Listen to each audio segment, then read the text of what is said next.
Жалал Абад шаарында коронавирустун алдын алуу максатында тийиштүү иш-чаралар көрүлүүдө. Калаада жергиликтүү мекеме ишканалардын кызматкерлерине жеринде барып түшүндүрүү иштери жүрүүдө.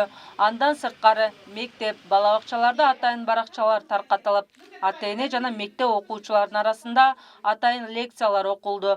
Жергиликтүү массалык маалымат каражаттарынан атайын видеороликтер көрсөтүлүп, дарыгерлер маалымат беришүүдө. Мындан сырткары Кыргызстандын 22 чек ара өткөрмө бекетине тепловизор коюлуп, дарыгерлер нөөмөттө турушат. Бишкек жана Ош шаарына учак менен чет жактан келген жүргүнчүлөр текшерилүүдө. Дарыгерлер алгачкы жардамды көрсөтө турган дары-дармектер жетиштүү. 3,5 миллион бет кап, 1468 халат, көз айнек, бут кийим менен камсыздалган. Бул вирус боюнча 500 кызматкер окуудан өткөн.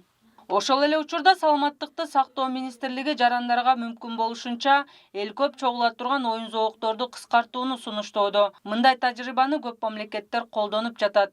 Көчөдө бет кап кийип жүрүү жана тамак аштын санитардык талаптарын сактоого чакырышат. Кыргызстанда мындай вирусту жуктурган жарандар жок экени белгиленип, такталбаган маалыматты таратпоого чакырды. Социалдык тармактарда элди дүрбөтүп жаткан маалыматтар чындыкка дал келбей турганын тийиштүү министрлик маалымдайт.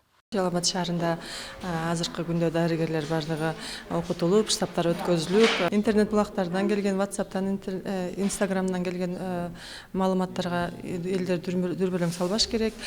Биздин абал Кыргызстанда тынч азыр.